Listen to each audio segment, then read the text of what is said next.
കാളിയുടെ കളമെഴുത്ത് തുടങ്ങുമ്പോൾ ആദ്യം ശുദ്ധീകരിക്കപ്പെടുന്നത് ഭൂമിയെയാണ്.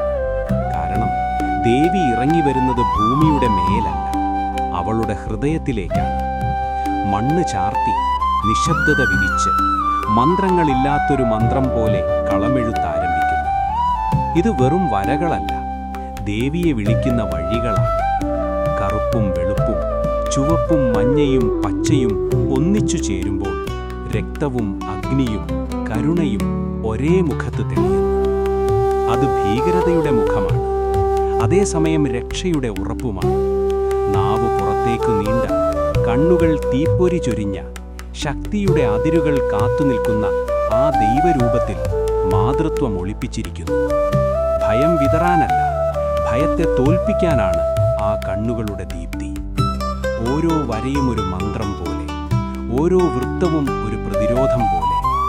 അവിടെ അനീതി വിറയ്ക്കുന്നു, അഹങ്കാരം തളരുന്നു, ദുർബലരുടെ നെഞ്ചിൽ ധൈര്യം പതുക്കെ പിറക്കുന്നു. കളമെഴുത്തു മുന്നോട്ടു പോകുമ്പോൾ ചുറ്റുമുള്ള ശബ്ദങ്ങൾ മങ്ങിത്തുടങ്ങും. മനസ്സുകൾ മൗനത്തിലേക്ക് വഴുതി വീഴും. അവിടെ ദൈവം കേൾക്കുന്നത് വാക്കുകളല്ല, വിശ്വാസത്തിൻ്റെ ശ്വാസമാണ്. കളമെഴുത്ത് പൂർത്തിയാകുമ്പോൾ ദേവി ഇറങ്ങിവരും, മണ്ണിലേക്ക്, വിശ്വാസികളുടെ മൗനത്തിലേക്ക്, ആത്മാവിൻ്റെ അഗാധത്തിലേക്ക്. അപ്പോൾ കാളി വിനാശമല്ല, ശിക്ഷയുമല്ല, അവൾ രക്ഷയായി മാറുന്നു, കാവലായി മാറുന്നു, നീതിയായി മാറുന്നു, മാതൃത്വമായി ഓരോ ഹൃദയത്തിലും നിലകൊള്ളുന്നു. ഇതൊരു കലയല്ല, ഇതൊരാചാരവുമല്ല, ഇതൊരു വിളിയാണ്.